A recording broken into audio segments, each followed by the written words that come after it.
Chers auditeurs de North Africa Talks, bienvenue à vous à ce troisième épisode spécial crise algéro-française. Nous avons avec nous M. Hosni Kitouni, chercheur indépendant en histoire et auteur de 3 livres. Il nous accompagnera aujourd'hui pour parler d'un aspect essentiel de cette crise, l'histoire, avec un grand H. Paris parle de rente mémorielle, Alger parle d'impunité française. Monsieur Kitouni nous aidera à faire la part des choses et nous en dira plus sur son dernier livre, Histoire, mémoire et colonisation. Monsieur Kitouni, bienvenue à vous. Merci à vous, Monsieur Akram, pour l'invitation. Donc, pour commencer, pourriez-vous nous présenter votre livre et nous dire ce qui vous a poussé à écrire Histoire, mémoire et colonisation, justement? Monsieur Akram, je suis l'auteur d'un premier livre sur la Kabylie orientale qui est une monographie sur une région mal connue, très mal connue, y compris dans l'historiographie. Mais puisqu'on a rarement publié d'études sur la région, et comparativement à la Grande Kabylie, on peut considérer que c'est une région qui est totalement méconnue, auquel tout au moins l'historiographie française ne s'est pas du tout intéressée, et les historiens algériens très peu. Et donc ça a été la première monographie qui m'a permis de découvrir finalement que cette région a été bouleversée par la colonisation, notamment par les dépossessions massives qui ont contraint de nombreuses tribus à l'émigration, à la dispersion. Et j'ai vu combien la colonisation a joué un rôle essentiel dans la transformation sociale, économique, culturelle, mentale, psychologique des populations de nos régions. Donc, mon deuxième livre, je me suis intéressé au processus colonial, l'histoire coloniale de 1830 à 1870, pour voir comment finalement cette colonisation a été conduite, une colonisation de peuplement qui visait à transposer en Algérie un peuplement européen et à opérer un véritable remplacement d'un peuple par un autre. C'est ce qui s'est passé de manière pratique, par la violence, par la dépossession, par la déculturation et finalement par une forme de racisme systémique qui s'est imposée dans la relation colon-colonisé. Et donc, au bout de j'ai eu une connaissance assez fine, assez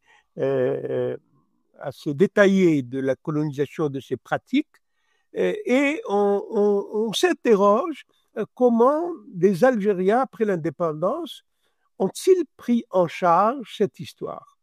Comment nous, Algériens indépendants, traitons-nous de l'histoire de la période coloniale? Quelle relation avons-nous avec l'historiographie française? Quelles questions nous lui posons? Est-ce que, comme sur les autres plans, nous avons essayé de faire notre décolonisation de l'histoire, autrement dit, à faire une analyse critique et de notre point de vue de l'histoire coloniale? Pourquoi faire une étude critique et un retour analytique sur l'histoire de la colonisation et sur l'historiographie coloniale? Mais tout simplement parce que cette histoire a été écrite par les colons, a été écrite par les Français. De 1830 à 1962, l'histoire de la période coloniale est strictement dominée par les auteurs français, généralement pieds noirs, et et majoritairement également d'idéologie coloniale soutenant la colonisation, etc. Et donc, cette histoire qui s'est imposée à nous, quelle attitude avons-nous eue à son égard? L'avons-nous critiquée? L'avons-nous remise en cause? C'est un peu l'objet du livre que je viens de publier très récemment, donc Histoire, mémoire et colonisation.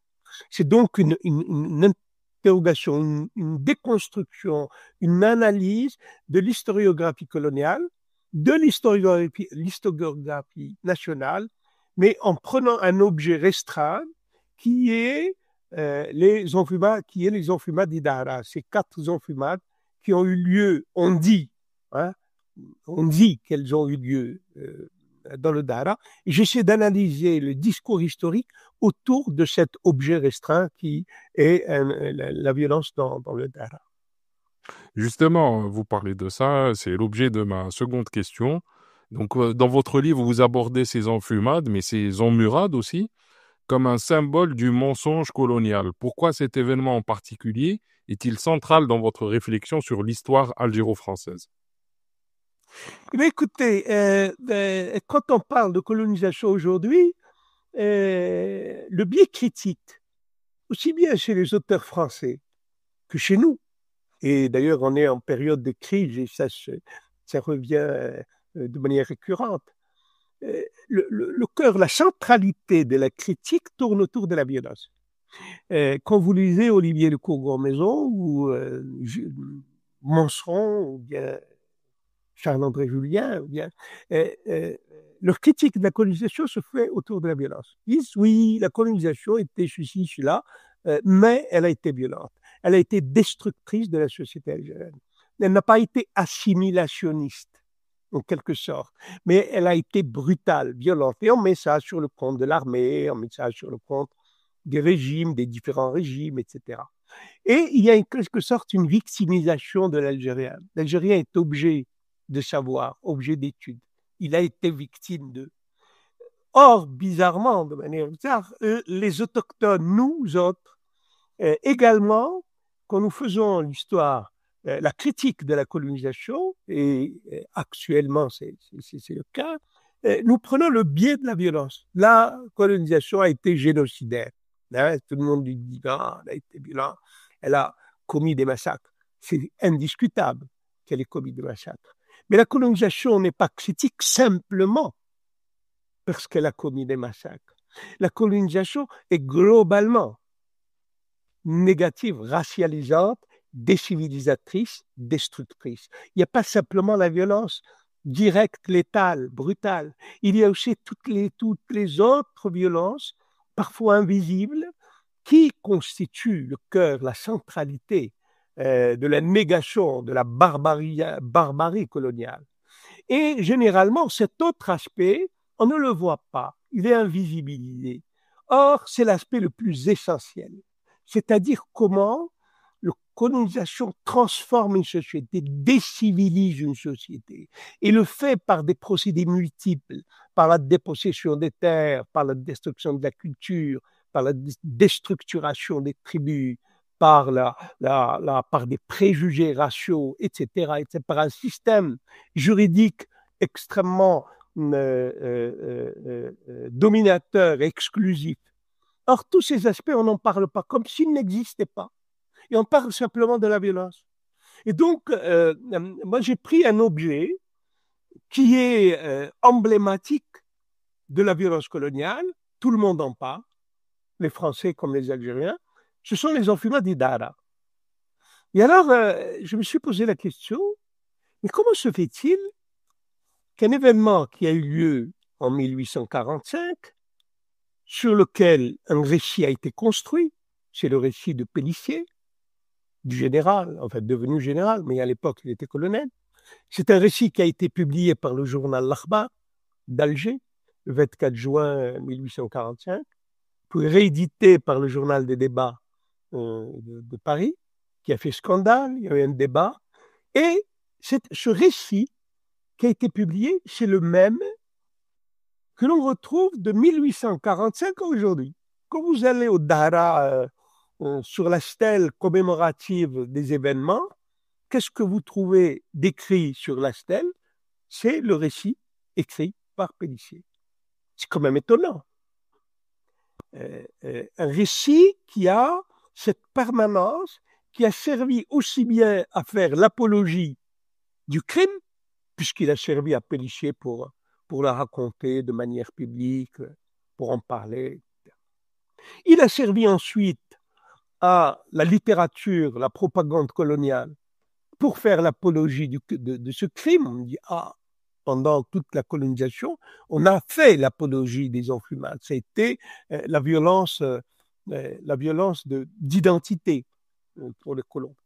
Alors, ce même récit est repris par Achille Djebbar dans son roman L'amour et la fantasia, comme un récit de victime, c'est-à-dire qui raconte comment les Algériens ont été maltraités, ont été tués, meurtris, etc. Et c'est un récit qu'on reprend dans les journaux aujourd'hui. Quand vous prenez un journal, vous sortez un journal, qu'est-ce qu'on vous raconte? On vous raconte le récit écrit par Pélissier.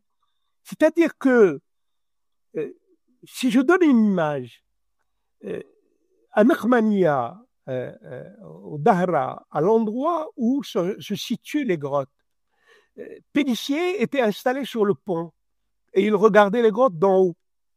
Et il a fait son récit à partir du pont au-dessus des grottes.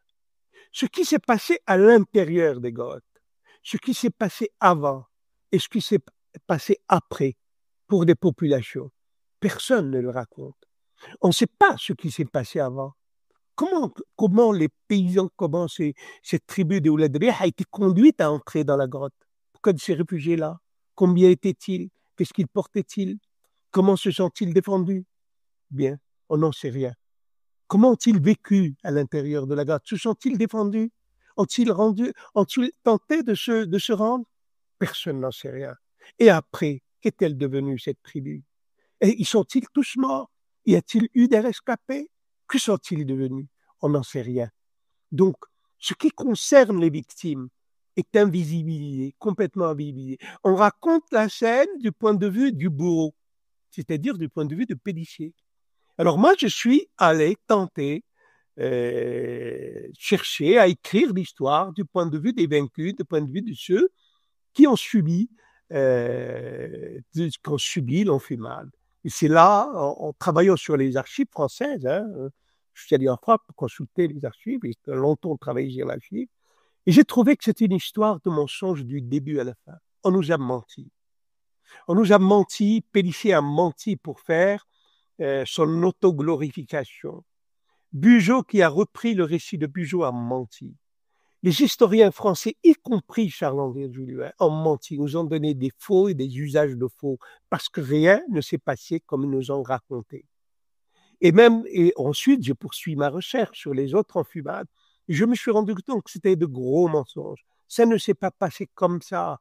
L'enfumade prétendument faite par Saint-Arnaud est un mensonge. Elle n'a jamais eu lieu, du moins, n'a pas eu autant de victimes, etc., etc. J'ai en fait découvert l'envers du décor et pour me rendre compte que l'histoire écrite par les Français est une histoire mythologique, est une histoire fantasmée sur l'Algérie et que c'est une histoire qui raconte le roman national français, qui raconte l'apologie des Français, mais qui ne nous raconte pas.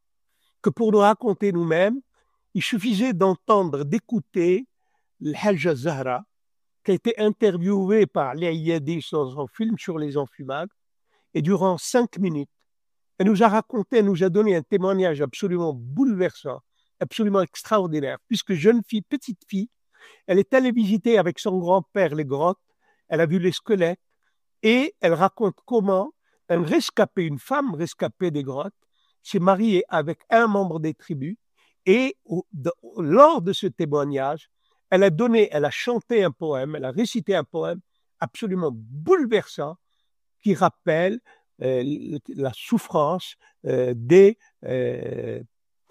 enfumés, c'est-à-dire des Ouladriya. Donc, il y a une autre histoire à raconter.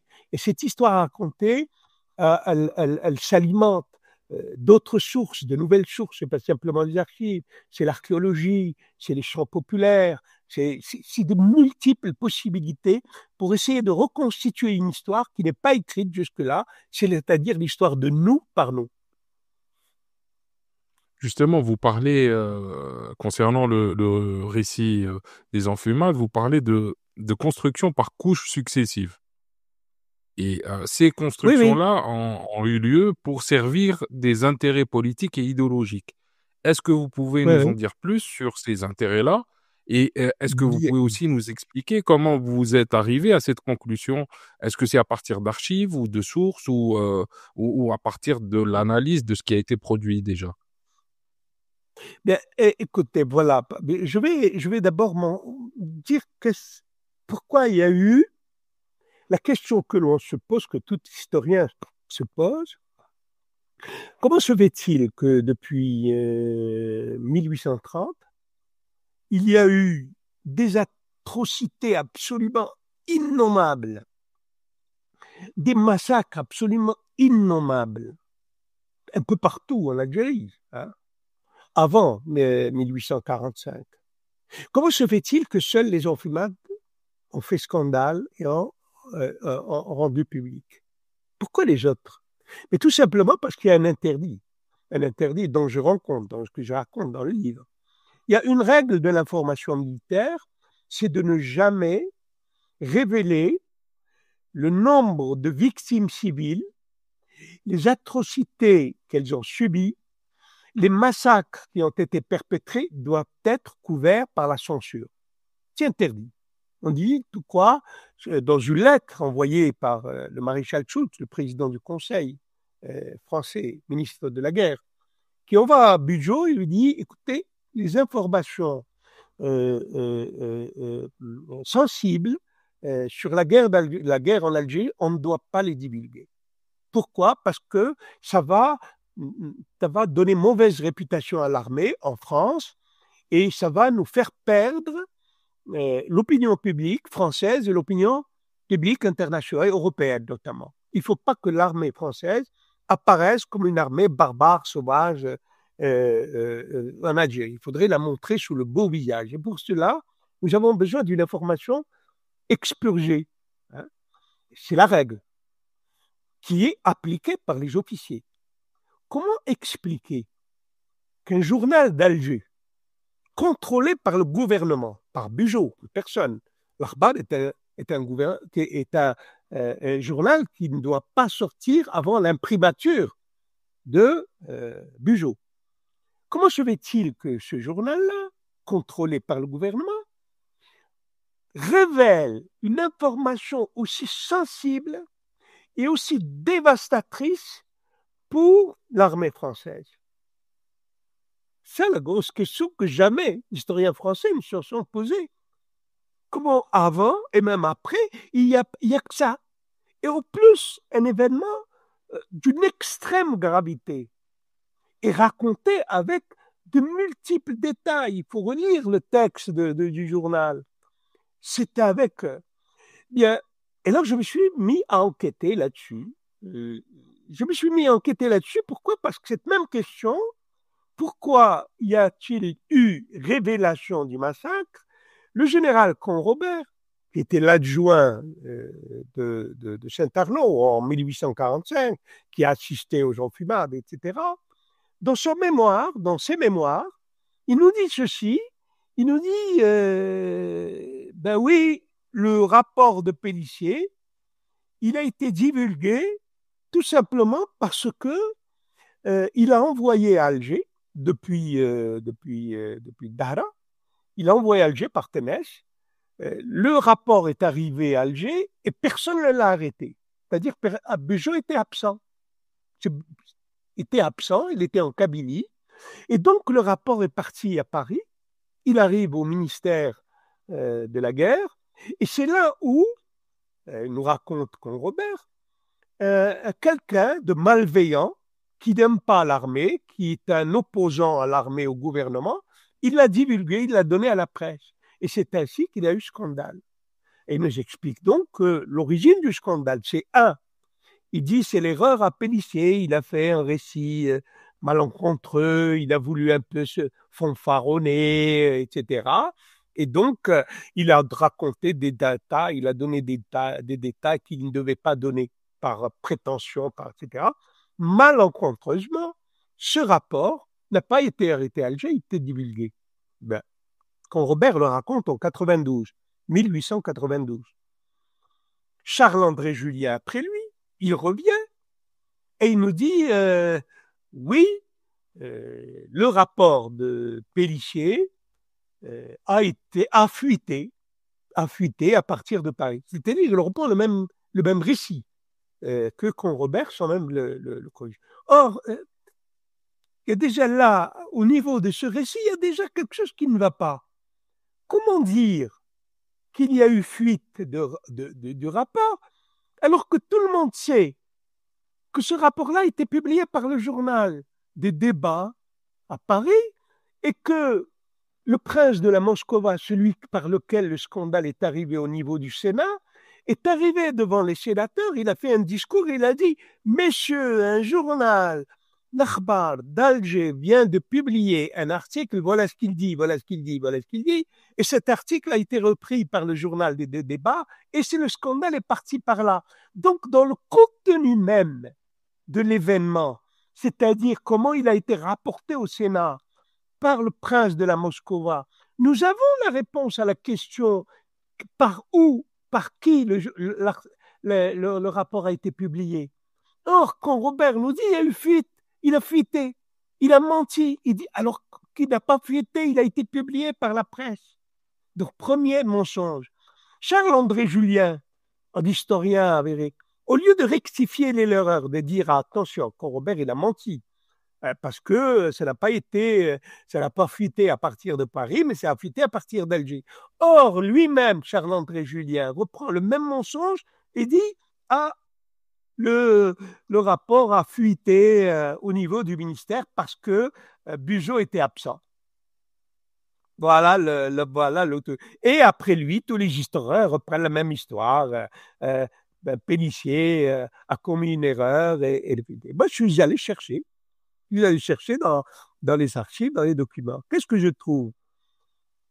Je trouve que finalement, Bugeaud n'était pas absent à Alger. Il était à Alger. Et je découvre aussi que finalement, l'article est publié par l'Akhbar le 24 juin 1845 et Bugeaud était présent dans son bureau. J'apporte la preuve matérielle, documentaire. Il était présent dans son bureau et j'apporte la preuve également que c'est Bugeaud qui a écrit l'article. Ce n'est pas un rapport de Pélissier, mais c'est un rapport qui a été réécrit par Bugeaud en personne et publié dans le journal Akhbar et réédité par le journal des débats dans un but évident de provoquer un conflit politique, un scandale politique à Paris parce que Bugeaud avait besoin de ce scandale pour régler son compte avec le président du Conseil Schulz pour des raisons de politique, pour des raisons politiques profondes. Je pourrais m'étaler très longuement sur ces raisons politiques. Pourquoi Bugeaud a provoqué le scandale? Qu'il n'y a jamais eu de scandale spontané, mais c'est un scandale politique. C'est Bugeaud qui l'a provoqué et j'en apporte les preuves matérielles que c'est bien Bugeaud qui l'a. Or, ce scénario, aucun historien évidemment ne l'a évoqué, ne cherchait à l'évoquer. On a préféré le mythe, travailler sur le mythe du scandale parce que il sert des intérêts politiques bien précis. Pourquoi les Français, les historiens français préfèrent le mythe du scandale? C'est pour dire, voyez-vous, l'opinion française, comment elle a réagi, elle a été scandalisée, c'est dire qu'elle n'était pas d'accord avec la guerre, qu'elle n'était pas d'accord avec la violence. La preuve, voyez-vous, voilà ce qu'elle a dit, voilà ce qu'il a dit. Vous voyez un tout petit peu pourquoi le mythe, il cherche ça. Donc, on est resté sur la mythologie. On n'a pas voulu déconstruire les récits et dire qu'il n'y a jamais eu de scandale involontaire ou apparu spontanément, mais au contraire, c'est un scandale provoqué pour des intérêts bien précis sur lesquels que j'ai expliqué dans mon livre. Justement, vous parlez aussi dans votre livre de ce que vous avez appelé une esthétisation de l'horreur dans les récits coloniaux pour justifier justement l'injustifiable. Comment ce mécanisme a-t-il façonné la perception des Algériens comme l'autre, dans l'imaginaire français? Et je vous dis ça en me disant que cette perception-là subsiste jusqu'à aujourd'hui et elle fait partie aussi de cette mythologie qui existe en France dans les médias et dans certains milieux politiques. C'est une bonne question. Pourquoi? Alors, il faut une rétrospective pour comprendre les usages. Ça, c'est l'usage mémoriel de l'enfumage. il faut les contextualiser.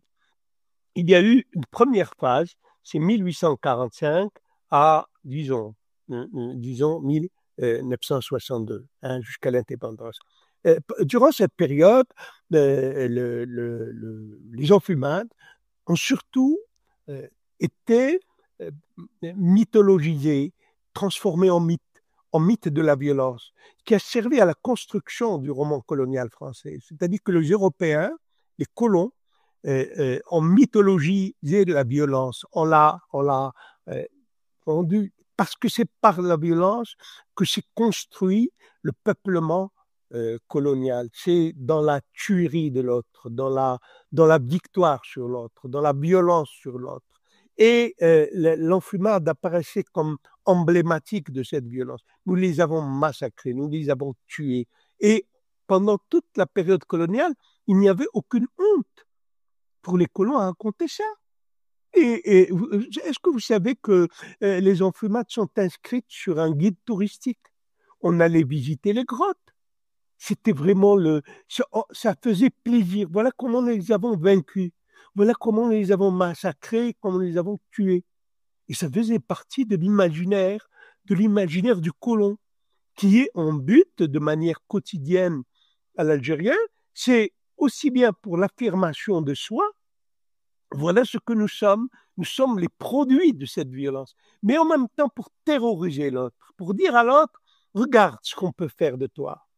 Si tu ne te soumets pas, nous sommes capables de faire d'autres enfumades contre toi. La preuve, ils l'ont démontré en 1945, et ils l'ont démontré à d'autres périodes. On a placé se montrer encore plus violent, encore plus barbare que pour l'enfumade d'État. Donc pendant toute cette période-là, l'enfumade a servi de mythe dans l'imaginaire collectif des colons. Et donc, on le raconte, Bugeaud, pour Pélissier, a vu, il était intronisé, devenu un personnage célèbre de la colonie. Il y a même une statue qui lui est dressée sur la place d'Alger. Donc, vous voyez comment la mythologie de la violence, la mythologie de la grandeur coloniale, comment elle s'est faite à travers l'enfumade du Dahra. Ça, c'est jusqu'à 1830. C'est-à-dire jusqu'à 1930. C'est un petit peu, on raconte le mythe de la légende de la construction du peuplement colonial, à travers ces violences-là et d'autres. Mais en 1930, on commence à se rendre compte que la colonisation a échoué. C'est-à-dire que la colonisation n'a pas réussi à faire disparaître le peuplement algérien. Et le peuplement algérien, non seulement il n'a pas disparu, mais il est devenu une force politique avec ses élites, avec ses partis, avec sa presse, et il est devenu la question de l'Algérie, n'est plus la question des colons, comment c'est-à-dire faire du colon ce peuple hégémonique, etc. Comment faire du colon ce peuple hégémonique, et maintenant comment faire de l'Algérie, que faire de l'Algérie, que faire de l'indigène. C'est un problème. Et on s'est rendu compte que finalement, la colonisation a échoué dans ses objectifs à réaliser l'hégémonie du peuplement colonial. Et on commence à se poser la question, pourquoi cet échec? Et c'est là où interviennent des historiens comme Julien, où il dit l'échec de la colonisation, c'est parce qu'elle a été violente. C'est parce que, au lieu d'assimiler culturellement, politiquement, socialement l'autochtone, l'indigène, on l'a brutalisé, on lui a appliqué une violence terrible et terrifiante qui l'a éloigné de nous et cultivé chez lui une réaction de violence qui aujourd'hui nous pose problème. Et on a commencé à expliquer l'échec de la colonisation par la violence. Et c'est à ce moment-là que les enfumades, l'usage des enfumades commence à changer. Alors qu'il était un élément d'apologie de la colonisation, il est devenu un élément de critique de la colonisation. Et c'est ainsi que après, ça sera repris été repris plus tard par les historiens français de dire la colonisation a échoué parce qu'elle n'a pas été assimilationniste, mais parce qu'elle a été violente, et violente à cause de l'armée. On a mis ça sur le compte du pouvoir militaire. Elle a été violente à cause de l'armée. Et comme preuve, on dit voilà les enfumades. Bien. Ensuite, à partir des années 1990, il y a eu un changement de paradigme chez les historiens français. On ne parlait plus, chez notamment mon soin, Olivier de Courmaison, il dit ici la République ne reconnaît pas les crimes de la colonisation, elle va continuer à avoir auprès des populations anciennement colonisées, elle ne sera pas capable d'apaisement avec les peuples anciennement colonisés. Pour nous apaiser avec les peuples anciennement colonisés et notamment l'Algérie, il faut que la République reconnaisse ces crimes. Et parmi ces crimes, la preuve, il y a les enfumades. Donc là aussi, c'est devenu un paradigme en fait dans le processus dans le conflit mémoriel entre la France et l'Algérie. Et comme preuve, on le voit à travers les médias français, etc., preuve de la brutalité de l'armée coloniale, on prend les enfumades. Donc les enfumades sont un fait, certes, historique, un fait qui a été mythologisé par les colons, mais également mythologisé par les historiens aussi bien apologétiques que les historiens anticoloniaux. Bien, pour nous, Algériens, ça s'explique. Pour nous, Algériens, le culte de la victimisation, nous avons été brutalisés parce que nous n'avons pas fait une lecture critique de l'histoire coloniale. Nous l'avons reprise chez les historiens anticoloniaux, c'est-à-dire que pour nous, la colonisation est néfaste, négative, etc., à cause de sa violence. Et le modèle emblématique de la violence, c'est encore les enfumades. On en parle, mais tout ça, c'est un discours qui est invisibilisant, c'est un discours qui invisibilise quelque chose d'autre. C'est-à-dire que nous sommes devant le défi d'une lecture critique que nous n'avons pas faite, que nous sommes en train, de ce point de vue-là, nous continuons à être colonisés par une histoire écrite sur nous, sans nous et contre nous finalement. Justement, on va essayer de parler un peu du poids de l'histoire dans les relations algéro-françaises. Les enfumades du Dahra, mais comme d'autres crimes coloniaux, comme la guerre d'Algérie de manière générale, restent un point de tension entre Paris et Alger. Ça subsiste jusqu'en 2025. On a vu même un pic cette année en termes d'argumentation par rapport à ces faits historiques. Pourquoi, selon vous, la France et l'Algérie peinent-elles à dépasser ce tête-à-tête névrotique comme vous le décrivez? Écoutez, ça, j'ai fait un papier là-dessus paru récemment. Vous savez, la colonisation française en Algérie, ou la colonisation de l'Algérie, est un moment nodal, un moment emblématique, un moment fondateur pour la France. C'est-à-dire que la France avant 1830 et la France après 1830, ce n'est pas la même France. La puissance de la France, la puissance impériale de la France, elle la doit à l'Algérie. Le roman national, l'État national français s'est construit autour de l'Algérie et autour de la colonisation de l'Algérie. Donc, c'est dire l'importance de l'Algérie dans l'histoire de la France. Ajouter à cela l'élément absolument essentiel, c'est que aucune autre colonisation de la France n'a été une colonisation de peuplement. La seule colonisation dans l'histoire de la France qui a plus ou moins réussi, c'est la colonisation de l'Algérie. Et ça, elle a abouti à la constitution d'un peuplement français. L'Algérie est devenue un département de la France. Elle était incorporée, c'est les 3 départements de la France. La terre d'Algérie est devenue une terre française. C'est devenu un prolongement de la France, de Tamanrasset, de Dunkerque à Tamanrasset. C'est-à-dire la grande France, c'est une grande France avec le département de l'Algérie qui est 5 fois plus, une superficie avec le Sahara, 5 fois plus grande que la France. C'est-à-dire une puissance territoriale, une population. Presque après, en 54, c'était quelques 800 000 1 million d'Européens. Entre la France et l'Algérie, les bateaux circulaient tous les jours, les avions circulent tous les jours. C'est intégré, totalement intégré. Intégré comme l'est la Corse, plus que la Corse, comme l'est la Corse, oui, comme la Corse, comme l'est l'Alsace ou comme la Bretagne, etc. Donc, la France est construite sur ce mythe-là de sa grandeur, mais également, ne l'oublions pas, sur aussi l'exclusion du peuple algérien. C'était une France fracturée, c'était une France d'utopie, c'était une France de mensonges.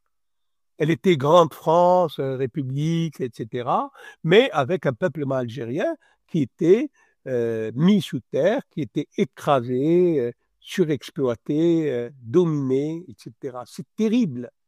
Cette grande et puissante France qui maintenait sous sa botte 5 millions, 6 millions d'Algériens, et surtout, qui oublie comment elle a réalisé cette unité, comment elle a réalisé cette grandeur. Elle est réalisée par 40 années d'une guerre terrible, déchirante, qui est la plus honteuse du monde. Bien. Donc, elle a quelque chose. Et ce territoire dans la France sénégalaise depuis 1834, et voilà que ce peuple d'affamés, d'indigènes, de bougnoules, de sous-hommes, de sous-humains, se révolte, et non seulement sa révolte, elle réussit, mais elle parvient également à expulser de son territoire le million de Français. C'est quand même une image absolument étrange. Le même processus qu'il y a eu en 1830, c'est-à-dire envahissement, dépossession et peuplement par les Français, les Européens, le même processus va se réaliser en 1962, où ceux qui sont venus sont jetés à la mer. Voilà ce qui s'est passé. Et voilà le drame pour les Français. Les pieds noirs, les harkis, les descendants de communautés. Et problème majeur, ces gens sont expulsés d'Algérie, vont revenir en France et vont constituer des communautés qui n'ont pas été acceptées. Cela, il ne faut pas l'oublier. Les pieds noirs n'ont pas été acceptés. Les patos, comme on les appelait à l'époque, c'est-à-dire les Français métropolitains, accusaient les pieds noirs d'avoir été la cause de la défaite. C'est eux, par leur intransigeance, qui ont amené à la crise et à la perte d'Algérie. On les a culpabilisés et ils étaient marginalisés entre 1962 et 1980. Ce n'est qu'avec Mitterrand qu'il y a eu un retour du bâton et les pieds noirs, les lobbies de l'OS, les lobbies des pieds noirs, les lobbies, etc., ont commencé à reprendre du poil de la bête et à reprendre leur revanche en constituant leur propre parti, leur propre mouvement communautaire, etc. Et donc, c'est cette France-là, de la défaite, de la perte d'Algérie, qui aujourd'hui se manifeste en France. Nous ne sommes pas, je suis désolé de le dire, je le dis très très fort, l'Algérie n'y est pour rien.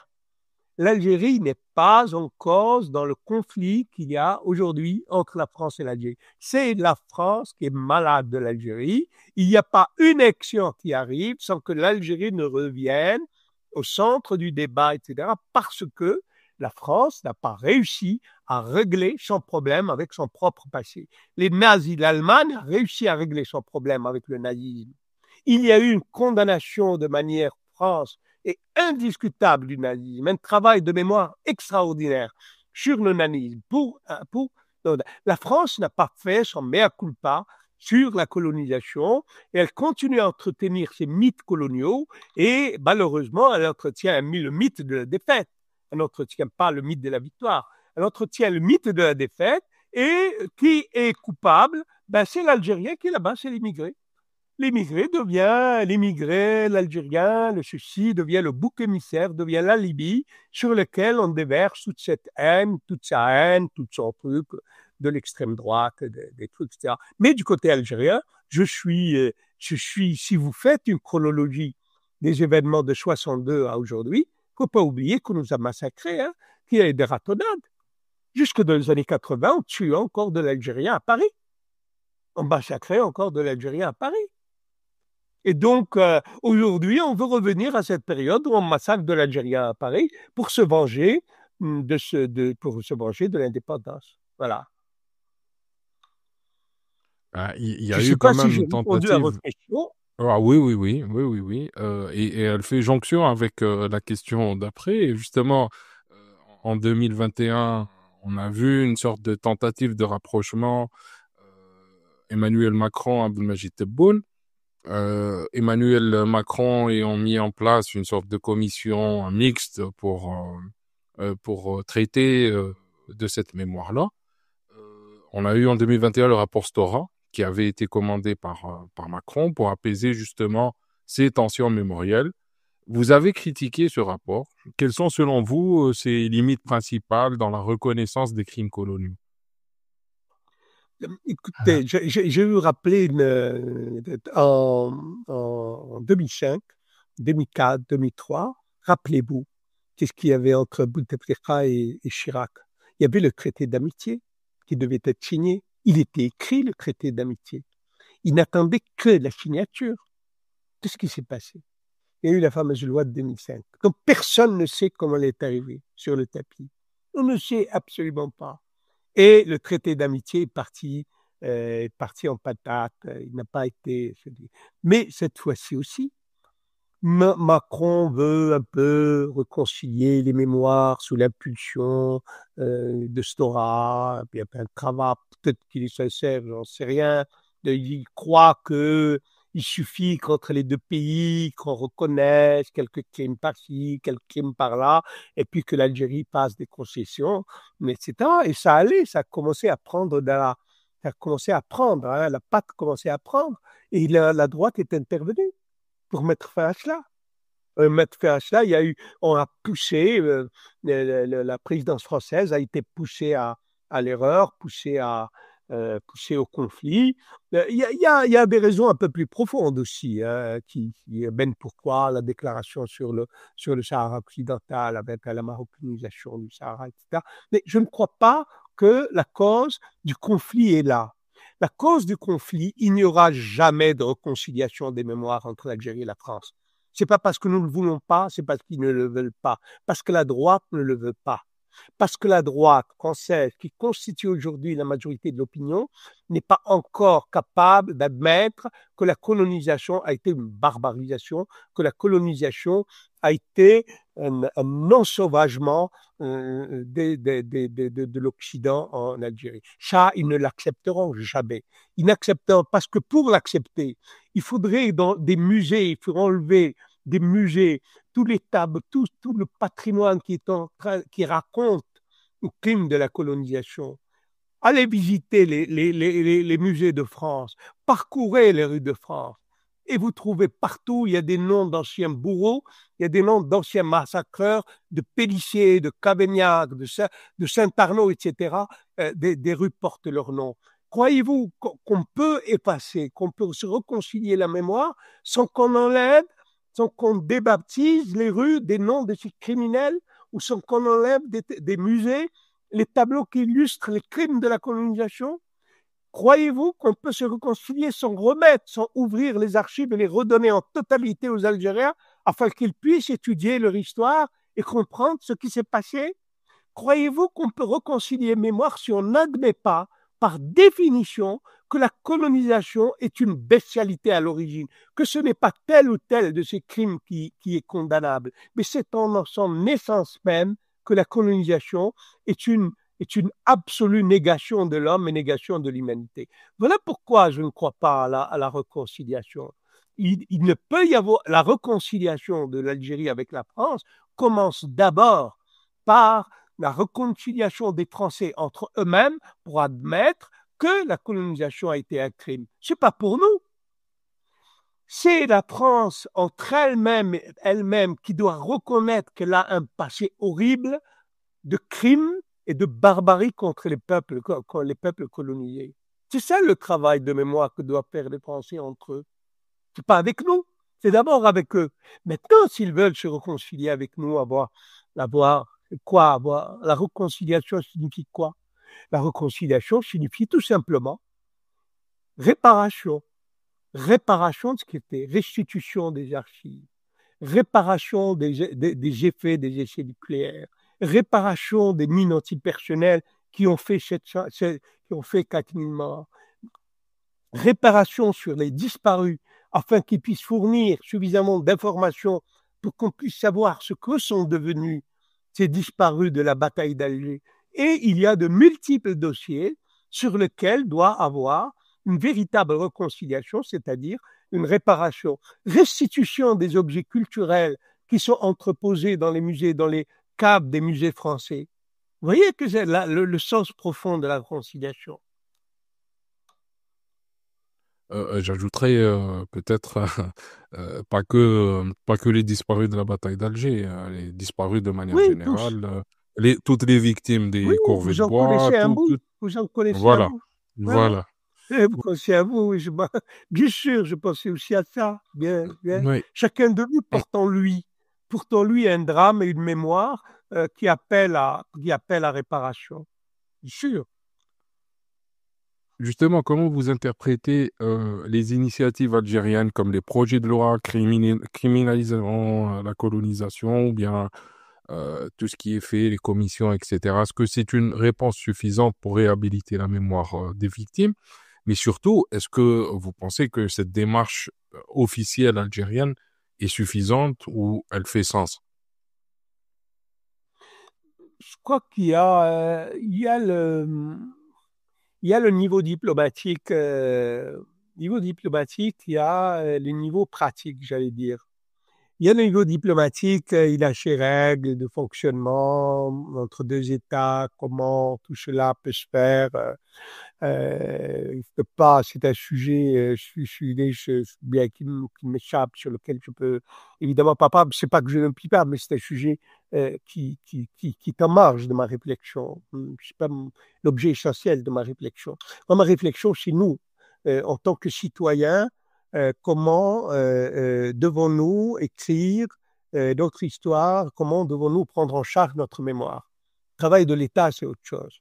Je pense que la responsabilité des historiens, la responsabilité des intellectuels, la responsabilité des hommes de culture, c'est de cultiver de manière comment dirais-je, de manière tenace, de manière forte, de manière persévérante, à l'écriture de l'histoire de notre pays, particulièrement l'histoire de la colonisation. Parce que dans cette histoire de la colonisation, nous avons à apprendre beaucoup, énormément. Il ne faut pas voir la colonisation comme l'action du colonisateur sur le colonisé. C'est pas ça ce qui est important. Ce n'est pas ce que la France a fait sur nous. Hein, généralement, quand on parle de colonisation, on parle de l'action du colonisateur.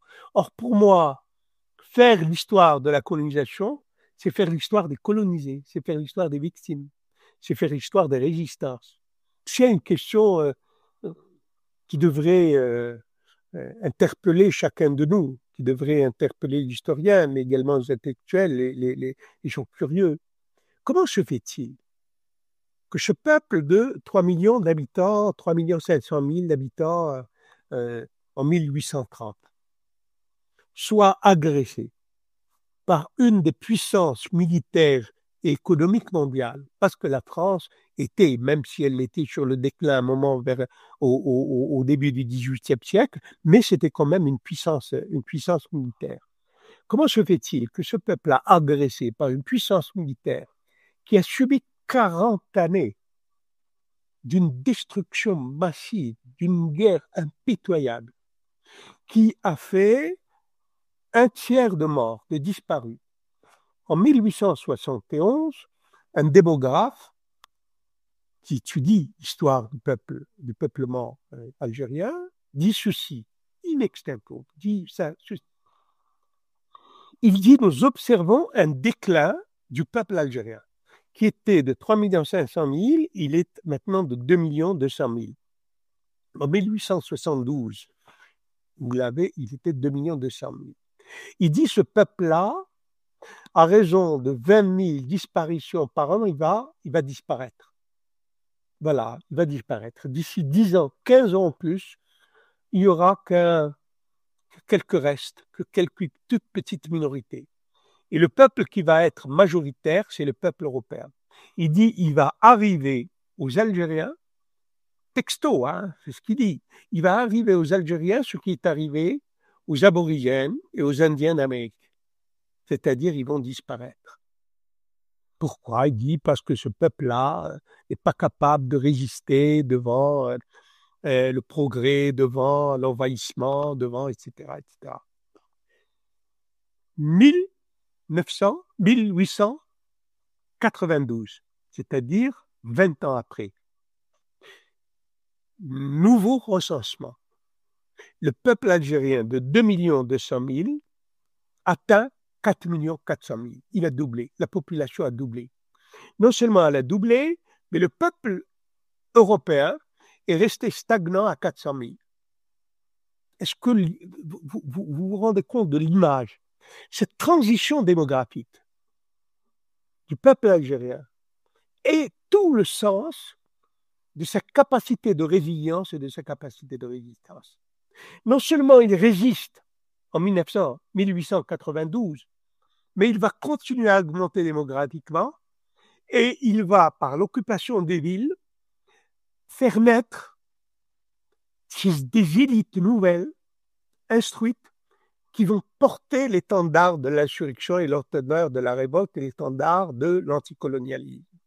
Ce peuple-là qui a cette capacité de résilience, cette capacité à surgir de lui-même pour s'imposer à l'histoire et pour après développer ses propres partis, développer ses capacités de résistance jusqu'à l'indépendance de 1962. Moi, je suis devant un miracle. Quand je regarde ça, je dis un miracle. Et ce miracle-là, c'est celui que nous devons interroger. Comment il a réussi? Comment une colonisation de peuplement aussi barbare, aussi sauvage, aussi proche de nous, parce que la France c'est à une journée de mer.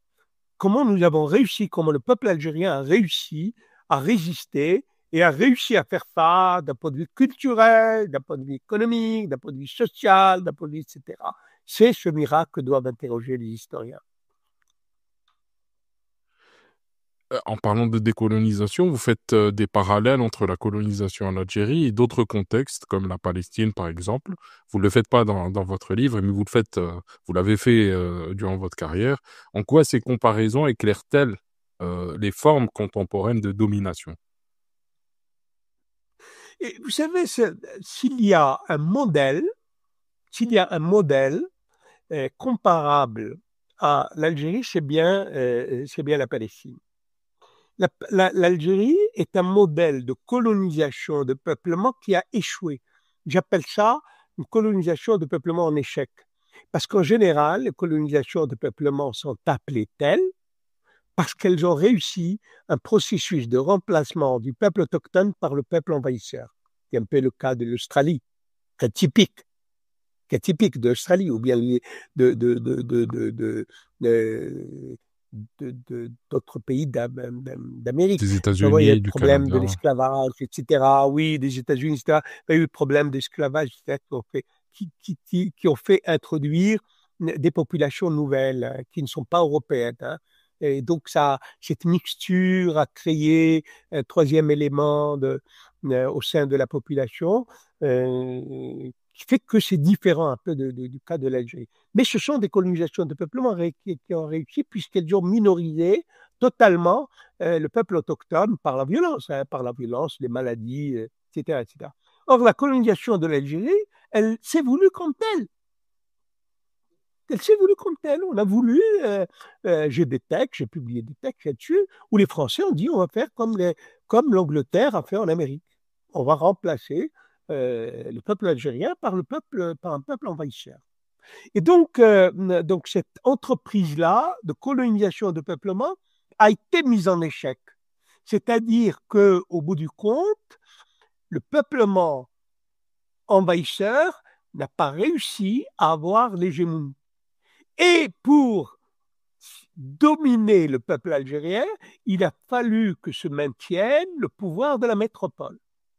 Vous voyez un tout petit peu. Alors que dans les colonies de peuplement, la métropole est expulsée. Vous voyez la guerre contre l'Angleterre, entre l'Amérique et l'Angleterre. Le pays colonisateur est au bout du processus expulsé au profit du peuplement européen qui s'est constitué localement. L'indépendance des pays d'Amérique latine, ça s'est fait au 19e siècle, où les peuples autochtones européens ont pris le pouvoir, en expulsant les métropoles. Or, en Algérie, c'est exactement le contraire qui se passe. La métropole n'est pas expulsée par le peuple colonial. Il y a eu des rêves d'expulsion vers la fin du 19e siècle où les colons ont voulu prendre leur indépendance par rapport à la France, ou même l'expérience avec l'Ouest, qui a voulu prendre son indépendance par rapport à la métropole. Or, en Algérie, ça a été impossible pour une raison simple, c'est que les colons sont restés minoritaires. Et ce n'est pas les 400 000 ou 500 000 qui vont s'opposer aux 5 millions d'Algériens combatifs, décidés, etc. Donc, la métropole, l'armée française, l'armée de la métropole, est restée, l'État métropolitain est resté en permanence nécessaire, comme le gardien du temple. Or là, le modèle que nous avons au Palestine, c'est exactement celui-là. C'est-à-dire, nous avons une minorité de peuplement juif qui a conquis la Palestine, mais c'est grâce à qui? Mais c'est grâce aux forces impériales. S'il n'y avait pas l'Amérique, s'il n'y avait pas l'Angleterre, jamais il n'y aurait eu d'État israélien. Et les Israéliens n'auraient jamais réussi à avoir leur hégémonie sur le territoire palestinien. Et on l'a vu récemment avec. Donc, la formation d'Israël, c'est la formation de colonisation, de peuplement par un peuplement minoritaire qui n'a jamais réussi à avoir la majorité. Et que pour dominer, il a besoin impératif de l'impérialisme, c'est-à-dire d'une métropole qui lui fournit l'armée, qui lui fournit des armes, qui lui fournit tout pour avoir son hégémonie sur la majorité du peuple autochtone. Et voilà le processus qu'il y a en Palestine, c'est-à-dire que les Israéliens ont compris le danger de vivre sur un même territoire que les Palestiniens, parce qu'ils doivent leur accorder des droits, parce que, etc. Il n'y a pas de possibilité de démocratie quand on est un peuple minoritaire qui opprime. Alors, ils ont fait le fameux isoler les Palestiniens sur des territoires limités afin que jamais ils ne puissent être dans la composition de l'État d'Israël et que jamais la démocratie ne puisse, d'une manière ou d'une autre, changer le rapport de force. D'ailleurs, toutes les décisions de l'État palestinien, de l'État israélien, ça a été dans ce sens, pour empêcher toute espèce de majorité politique qui change la nature du régime israélien. Donc, vous voyez quoi on aurait pu arriver à ça en Algérie en 1962 quand les Français ont demandé à ce qu'il y ait séparation, c'est-à-dire à couper l'Algérie en deux, donner une partie aux colons et donner l'autre partie, laisser l'autre partie pour les Algériens. On aurait pu aussi connaître le sort des Palestiniens d'aujourd'hui s'il y avait eu une jonction entre l'OAS et le pouvoir français. Heureusement, le pouvoir français a compris tous les risques qu'il y avait à soutenir l'OAS, parce que ça aurait été une guerre civile en France, etc. Vous voyez, et je dis souvent que la Palestine est finalement l'exemple à tout point de vue, parce que le gouvernement israélien a repris des techniques de répression, des techniques de domination, et qu'il a repris à l'armée française en Algérie. On s'achemine petit à petit vers la fin de cet excellent épisode. Quel message est-ce que vous souhaiteriez adresser aux jeunes générations, notamment en Algérie, mais en France aussi, sur la manière de lire et d'écrire leur histoire commune? Euh, Écoutez, le message, moi, le plus bel, le plus beau message, le meilleur message que je puisse adresser aux gens, c'est de dire qu'ils étudient le sacrifice de leurs arrière-grands-parents, de nos Shuhada. C'est le plus beau, c'est la plus belle image que nous puissions rendre du sens du sacrifice, du sens du combat, du sens de la justice. C'est de voir comment des gens, sur plusieurs générations, se sont sacrifiés pour que notre pays soit un pays indépendant, un pays. Et c'est ce sacrifice-là qu'il faut maintenir vivant et dont il faut cultiver la mémoire. Et aux jeunes Français? Mais les jeunes Français, les jeunes Français, nous pouvons construire une humanité, une humanité humaine si nous prenons en compte les erreurs de nos parents, de nos arrière-grands-parents, etc. Or, en l'occurrence, dans cette histoire, dans cette relation de l'Algérie à la France, c'est du côté France, l'erreur est du côté français. C'est la France qui a commis des crimes en Algérie, pour des raisons multiples, hein, pour des causes multiples et des motifs multiples, et ils ne peuvent pas vivre en homme libre si ils ne reconnaissent pas que vis-à-vis des Algériens, il y a eu des injustices commises, des drames, des terrifiantes tragédies qui ne peuvent pas être oubliées. On peut se réconcilier si ensemble on étudie cette histoire de manière objective, de manière réaliste, pour ce qu'elle était, parce que ni eux, jeunes Français, ni nous, jeunes Algériens, nous ne sommes coupables. Personne n'est coupable. Les jeunes Français ne sont pas coupables. Les jeunes Français sont d'une certaine manière victimes de ce qu'ont fait leurs arrière-grands-parents. Et la France même est victime de ce qu'ont fait les arrière-grands-parents. Donc il faut se départir de ce faux orgueil, de cette fausse, comment dirais-je, de cette force reconnaissance de soi, pour admettre que l'humanité se construit sur la justice et la liberté, ne se construit pas sur l'oppression et le déni. Un dernier mot pour nos auditeurs sur ce que Histoire, mémoire et colonisation, je le rappelle, votre dernier livre, peut apporter au dialogue entre Paris et Alger. Dans mon livre, mon livre peut apporter, peut dire, regardez les erreurs qui sont commises. Non seulement il y a eu des crimes, mais on a falsifié l'histoire de ces crimes. Donc la vérité est sans doute beaucoup plus amère que ce qu'on en sait aujourd'hui. Et d'ailleurs, ça commence hein, dans le débat public. Les gens commencent à admettre que finalement, la meilleure façon d'aller vers la réconciliation, et dans mon livre, je le dis de manière explicite, la meilleure façon d'aller vers la réconciliation, c'est de nous asseoir à la même table et d'écrire une histoire qui est vraiment décolonisée et non pas une histoire qui penche pour les uns ou qui penche pour les autres. Monsieur Hosni Kitouni, merci beaucoup. Cet épisode a été très, très enrichissant et j'espère que vous aussi, ça vous a donné l'occasion de vous exprimer sur ce sujet qui vous tient ô combien à cœur. Merci bien, M. Akram. Merci de m'avoir invité.